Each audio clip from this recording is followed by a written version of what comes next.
দুদিন ধরে ওর হাতে যেহেতু ব্যথা, সেই কারণে সকালে না ওকে একটু গরম জল করে দিচ্ছি, হাতটা যাতে একটু ভিজিয়ে রাখে। ওকে গরম জলটা দেওয়ার পর আমি আবার চা বসিয়েছি। এরই মধ্যে দেখছি ও আবার কোথা থেকে যেন কয়েকটা কাঁচা আম এনেছে।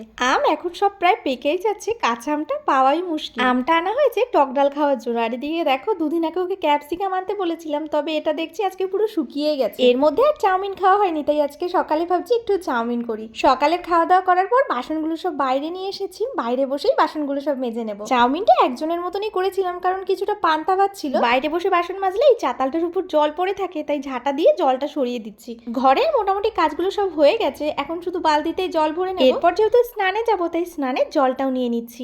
কাজ করতে করতে যেহেতু একটু বেলাই হয়ে গেছে, তাই স্নান করে তারপরে রান্না বান্না করবো। যে জামা কাপড়গুলো কাঁচা হয়েছে সেগুলো ধুয়ে দিলাম, এরপরে চলে গেছি রান্নাঘরে। চালটা আগে থেকে ভিজিয়ে রাখছি, একটু সময় নিয়ে চালটা ভিজিয়ে রাখলে ভাতটা একটু তাড়াতাড়ি হয়। তো আজকে যেহেতু টক ডাল বানাবো, সেই কারণে আম কেটে নিয়েছি। অর্ধেক আম দিয়ে টক ডালটা হয়ে যাবে। এদিকে যেহেতু জলের ড্রামটাও প্রায় শেষের পথে, তো জল ঢালতে একটু সমস্যা হচ্ছে। বোতলগুলো ভরার পর ভাত উপর দিয়ে দিয়েছি, এদিকে ডালটাও নামানো হয়ে গেছে। ও আবার দুপুরে আসার সময় একটা আইসক্রিম এনেছিল।